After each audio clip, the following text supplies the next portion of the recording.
Well, hello and welcome back. Thanks for coming back. It's early. It's 7:20 in the morning and it's a little bit cold.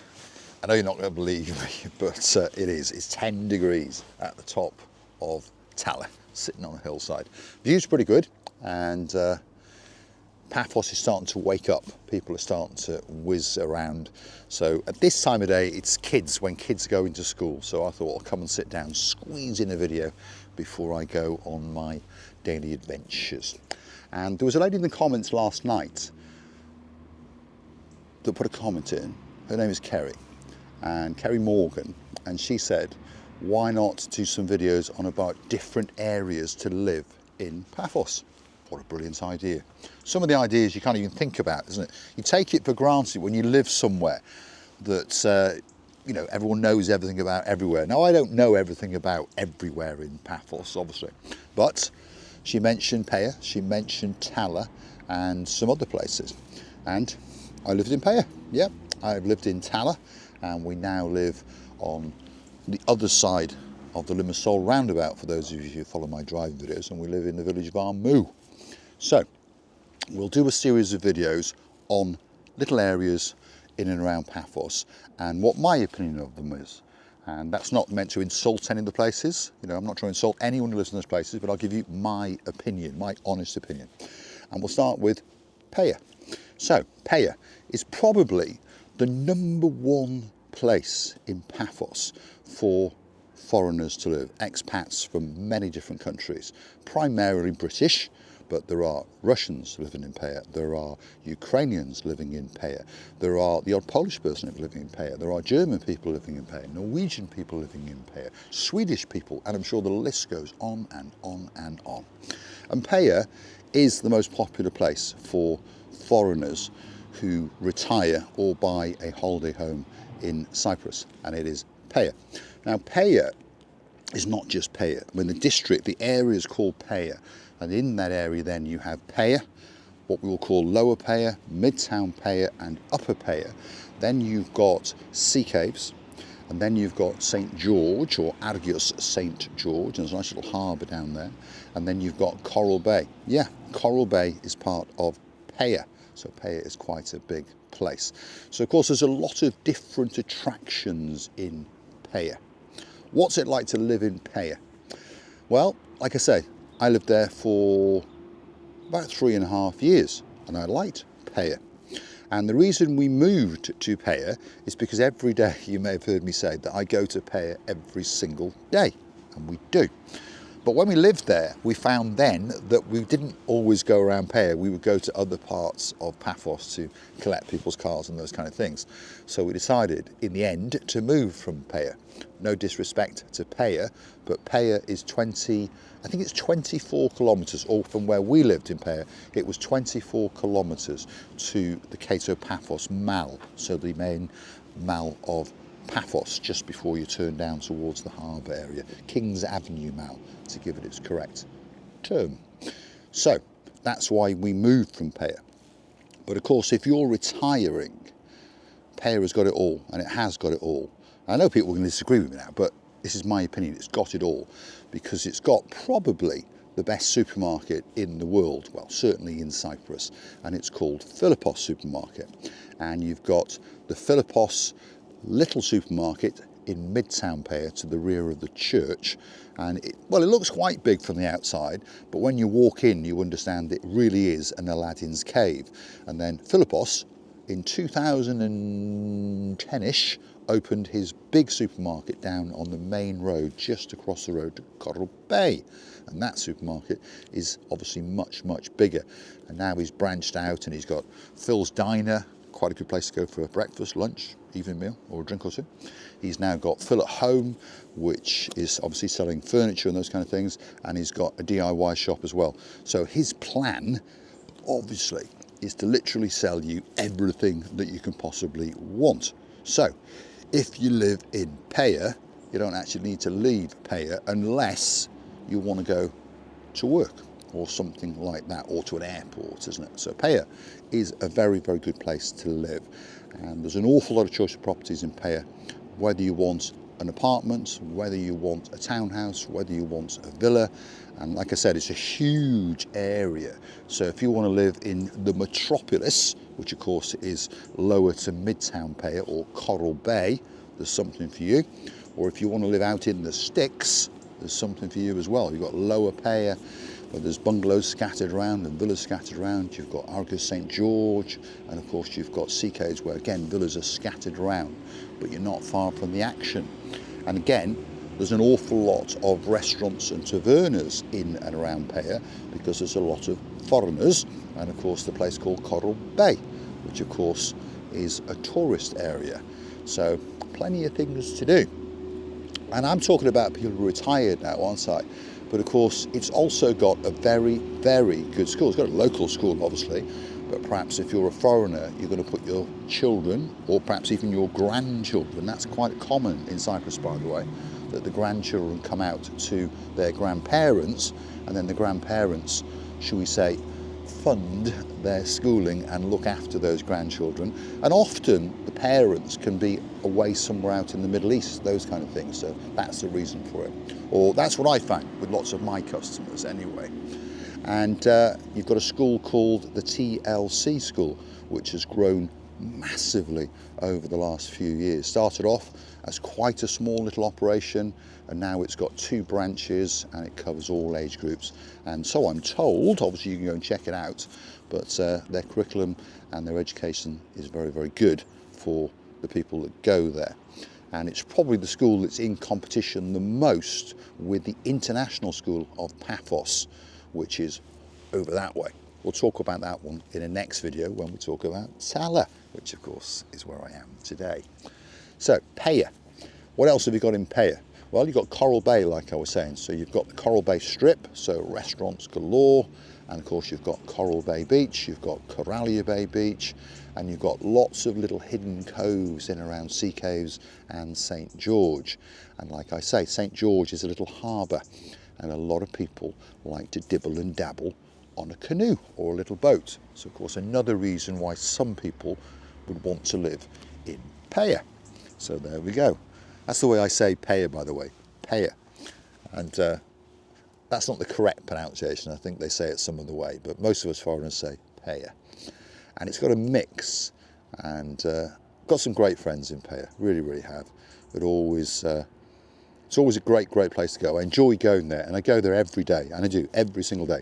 Sometimes we can go there 2 or 3 times a day, but I do like Peyia. The only thing I don't like about Peyia is the main coastal road.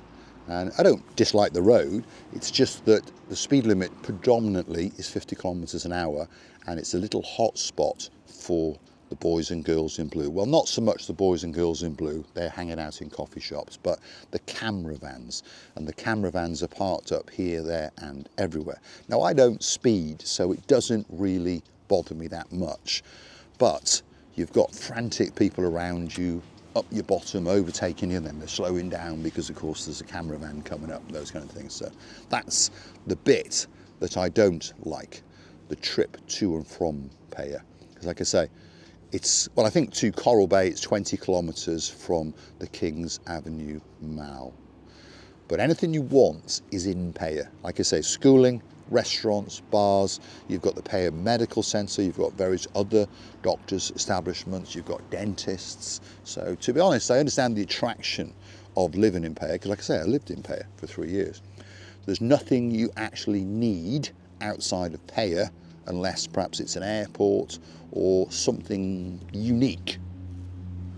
But I can't even think what it is actually, because Philippos sells pretty much everything, so no. People get bored, don't they? So they travel to the Mall or they travel to Limassol and those kind of things. I think the only reason to leave Peyia is to get to an airport, simple as that. And if you're going from, say, middle of Peyia to Paphos Airport, sticking to the speed limits, that's going to take you probably 40 minutes. I know people are going to say, oh, I can do it in 30 minutes. Maybe you can. But if you're travelling at the speed limits and allowing for a little bit of traffic, it's going to take you 40 minutes each way, which is not a lot by UK terms or Germany terms or those kind of terms, isn't it? By Cyprus terms, that's a long way and a long time, because you're your mentality will change. If you come to live in Cyprus, the moment you've got to commute 15 to 20 kilometres, which is, 10-ish, 12-ish miles, ooh, it's a long way, or that's what we start to think, because everything's much, much smaller. Everything's much, much more relaxed. In the UK, you would think nothing to travel from, let's say, Chester to Birmingham, from Birmingham to London. You wouldn't think that much of it. It's just something you do in your life. Whereas in Cyprus, you wouldn't want to do that, because your life has changed. You've come to Cyprus normally for a more relaxed way of life. And some of us adopt Cypriot culture, some of us don't. That's the individual's choice, isn't it? But we all want the things from home. And Peyia has got a lot of the things from home. Obviously, I'm referring to British. They've got fish and chip shops. Yes, they have. They've got the British one called the Peyia Chippy. They've got Fridays. So these are the little things that remind us of home. And there's one or two Britishy themed pubs and restaurants there.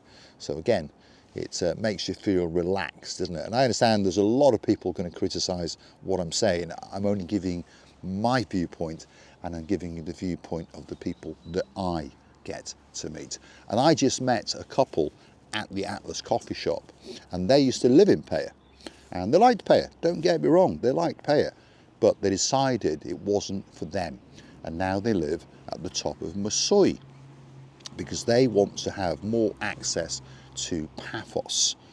So everyone's different, isn't it? So they lived in Peyia for about 2 years. We had a little chat. So again, they sort of prompted me to do this. So big shout out to Sir Simon, and of course Lady Marika, absolute superstars, absolute legends indeed. She's from Essex and he is from South Wales, and he's a computer dabbler. That's what he is. Yeah, not a hacker, no, a dabbler, and earns quite a lot of money, I think. Well, he must do, because he drives a Maserati. Anyway, let's have a slurp on this. So, it's cold, On that note, if you like what you see, hit the like, smash that subscribe. Please don't forget to keep on coming back. Yes, Baroness Crackpot, keep coming back. Give me your ideas. Tell me what to talk about. Because, well, Mr. Paul is quite happy to sit around and talk and enjoy the view, even though the bus is still there, you see. I think he's parked up there for the season, hasn't he? Obviously, he hasn't got a parking space big enough, so he's obscuring our view. But if we look carefully, there's certainly a lot of blueness going on down there. The sky is getting very blue, the sea is getting blue, Mr. Paul's dressed head to toe in blue. All that's missing is you, so come on, get yourself on a big bird, or a canoe, or a bicycle, and start pedaling like crazy. Yeah. Now, why does Paul keep saying bicycle? That's what you're wondering now, isn't it? That's been added into the text, as Marika would say. And that's because we've got a massive bicycle at the Marika and Me Lounge Bar, and we're going to make it into the sign. Hence, get yourself on a big bird, or a canoe, or a bicycle, and start pedaling like crazy. All that's missing is you. There we are. On that note, please don't forget to go and hunt us down on the Buy Me Coffee platform. That's how you can keep this channel afloat. We thank each and every one of you that gifts us that coffee or two. And we thank each and every one of you that's joined us as a superstar member. Lady Kerry, Lord of the Tony, thank you very, very much. If you're also in downtown Cornwall and you're a Duke and your girl's a Duchess, thank you very, very much indeed, Duke Phil, and of course, Duchess Sharon. I don't know where they are at the moment, but they're both retired. They could be on their travels somewhere. But if you're a Baron and you've got a Baroness known as Baroness Louise, Baron John, thank you very, very much indeed for continuously coming back to the channel. And thank you for the funds that you contributed towards the Marika and Me Lounge Bar. If you guys would like to get involved, perhaps buy a brick, get your name on the Wall of Fame, on the Hollywood staircase. All it costs you is £50. If you want your name on a star, yes, £100 swinging from the sensational ceiling. Or perhaps if you want one of the very, very exclusive steps, there's only 2 left. Yes, that's all there is for you guys to choose from. £200. All you have to do is hunt us down on PayPal. Paul G Cyprus, that's Paulgee, Cyprus. Up will come my little face and of course Marika's face, as we thank you very, very much indeed. And I would like to thank a man called Adrian, all the way from downtown in Crewe. He bought a brick for himself a few weeks back, and now he's decided to treat the girl of his dreams, Jill, all the way from downtown in Crewe. Lady Jill, arise. Your name will be a feature on the Wall of Fame on the Hollywood staircase at the Marika and Me Lounge Bar. Thank you very, very much indeed. I probably wobbled on enough. If you come back for the next video, we'll be talking about living in Taller, because like I say, I've lived here as well. I'm going to leave you with the view, and the sun is slowly coming out. All that's missing is you. Thanks for watching. I'll see you again very, very soon indeed.